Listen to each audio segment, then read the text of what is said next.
that guy anytime, any place.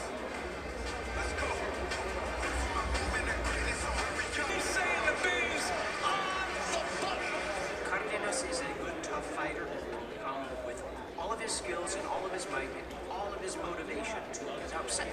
How did this camp compare to some of the others you've had in the past?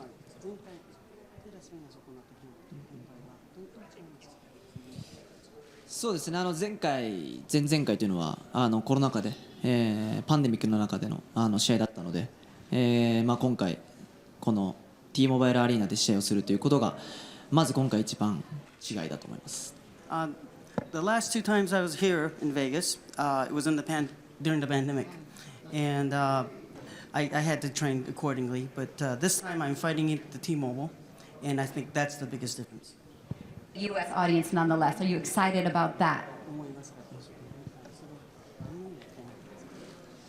アメリカでの、これだけの大きな会場で、試合ができるというのは自分自身すごくモチベーションもありますけども、当日シンコデマヨという日で、試合をするということで当日の、試合の雰囲気というのはちょっと分からずアウェーになるかもというちょっと予想もしているのでどんな雰囲気の中で試合をするのか非常に楽しみです。I'm very motivated to fight in front of an American crowd in a big arena like this, but fighting on a Cinco de Mayo weekend, I feel that I am fighting a away game. Okay. So I don't know what to expect. I've never thought about it in that sort of way, but I'm sure you have fans all over the world. You're going to get a chance to see that come Sunday. Yeah. You said that you would like to put on an impressive boxing performance for those fans. What does that look like come Sunday?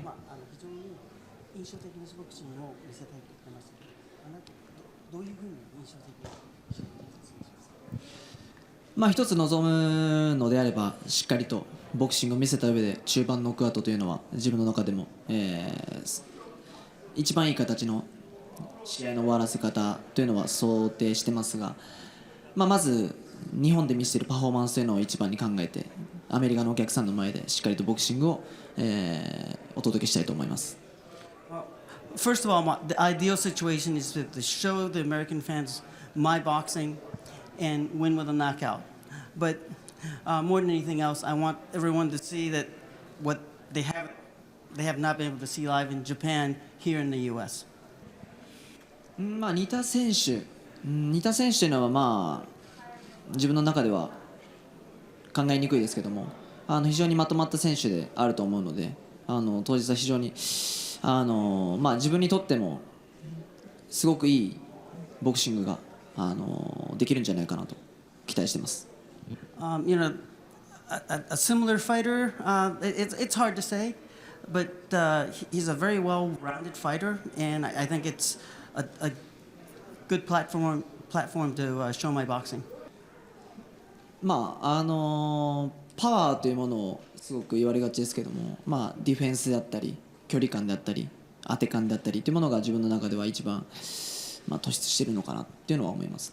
A lot of people talk about power, but you know, the defense, the distance, and the timing is something that I believe is also very important. Defense, distance, and time. Yeah, very much so. I would tend to agree with that. And not too long after that, the fight was over. Did that make you want to stop him in that moment, or that was just the opening that presented itself? そうですね。ちょっとイラッとしましたけども、はい。瞬時に倒してやろうっていうのは思いましたね。Yes, it upset me a little bit, and at that point, yeah, it's like I'm going to knock this guy out. Okay, so don't do that.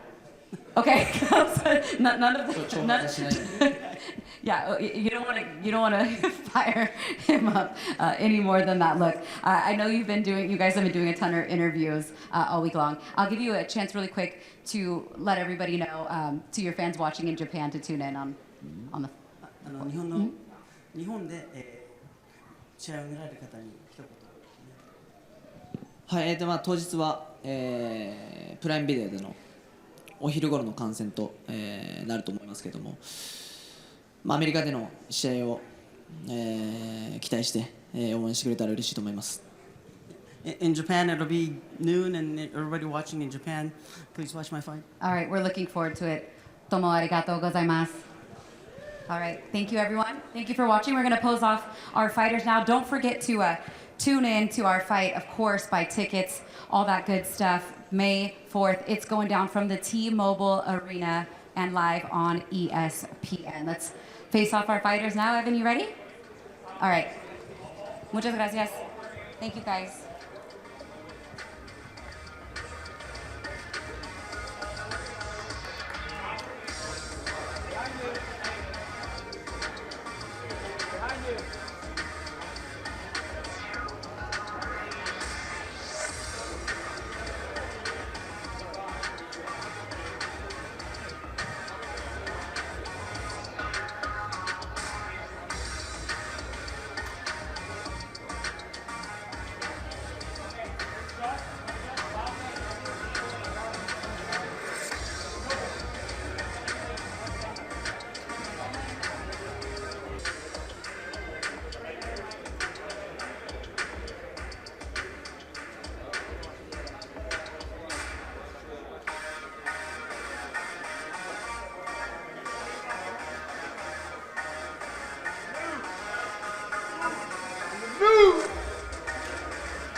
For you, getting an opportunity like this, what was that moment like when you got that phone call?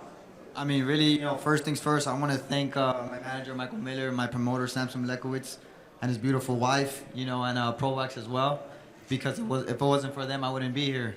So first things first, I want to thank them, my coach as well, Joel Diaz.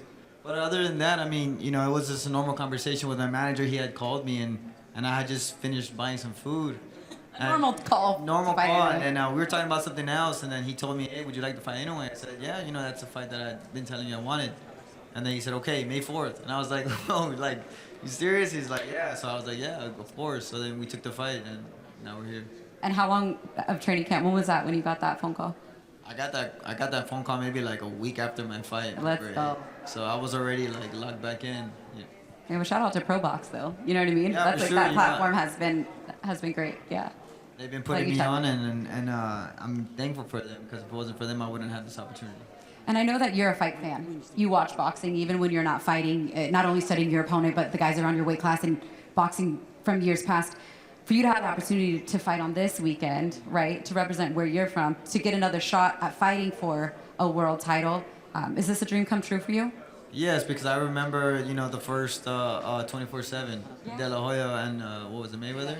I remember watching them, and then I remember like wanting to be here. So fighting for world title, I said it earlier, fighting for world title is one thing, but fighting for undisputed is it's more than I could ever ask for, and it makes me hungry. It makes me like want it more. I mean, you're sitting up here in front of every single one of these belts. I still haven't looked at them because they're not mine yet. I respect that. I respect that. But when you do look at the fight, I'm sure you sit there and you envision, like most fighters do, how they see the fights going. Different scenarios of how they could see this playing out. What's the thing that constantly comes to mind when you think about your fight? I mean, more than anything, I know it's going to be a tough fight. I know in a way he's one of the pound-for-pound greats, but I'm ready for that. I'm ready for the toughest fight of my career. Like I've been saying it all camp. Everybody asks me the same. What do you picture? I was like, I picture a hard fight, but I also picture myself, coming out there and doing my thing and showing, the world who I am. Joel Diaz in your corner is like, a secret weapon. He's not really a secret to those of us in the boxing world that know him, but he's been on this stage before. He's been in the big fights. The relationship that you have with him, the trust that he has put in you, that your sparring partners, the guys that he's brought in, how much confidence and what has he meant to for you to get you ready for this big moment? I mean, for me, it's that group of people right there mean the world to me, because again, maybe 5 fights ago, I wasn't in this position at all. I was like, everyone knows my story. I was doing a live, trying to make ends meet and stuff. And, now I'm able to focus fully on boxing. And so I owe it to them. You know what I mean? I owe it to that group of people right there. And now it's just finishing the mission. I lost an uncle on the way to this journey. I lost a trainer as well. And, now I'm 2 days away to accomplishing my dream, accomplishing the mission. So that's my plan. I mentioned it yesterday when I was doing some of my preparation for this and for the fight. Joel was talking about your first couple of fights that you fought. You fought for, soda, a couple tacos, a pair of shoes. You were just that kind of guy that's like, doesn't matter what it is, because this is not the end goal. This is just the beginning. I'll fight for whatever it is. And now you have an opportunity to fight for undisputed. I'm sure the biggest check of your life, but it still strikes me that you're the type of fighter that's like, I'm doing this for the glory, I'm not doing this for anyone else that's like, oh, golden ticket. I've seen that word floated around a bunch, this promotion, but you just don't strike me as that type of person. No, because for me, the money can go. We've had world champions and legends that have millions and millions of dollars, but then they end up, broke. But those titles right there, no one will ever be able to take that away from me. Even 100 years from now, they'll remember my name because I was one of the undisputed world champions. So, that ultimately that's my goal. The money, if I really wanted money, I can go get a 9-to-5 job. I've said this before, I can go get a 9-to-5 job. It's not going to pay the same, but instead of getting my head hit and stuff like that, I could just go get a 9-to-5. But that's what it's about right there, and that's what I want. In closing for you, Ramon, why should people run to the sports book tomorrow night and throw $100 on Ramon Cardenas? Because boxing is beautiful. And no one knows like the full story of everything. I'm not, like I said, I'm not coming to collect a check, and that right there makes me dangerous. If I was here to collect a check, I would just I wouldn't show up. But I'm here, and I'm here to win, and my team believes in me, my family believes in me, and I'm just excited. You know, I want to thank also Mr. Inoue and his team for really accepting the fight and just give fans a fight on the Sunday. Thank you so much. We're looking forward to it, truly.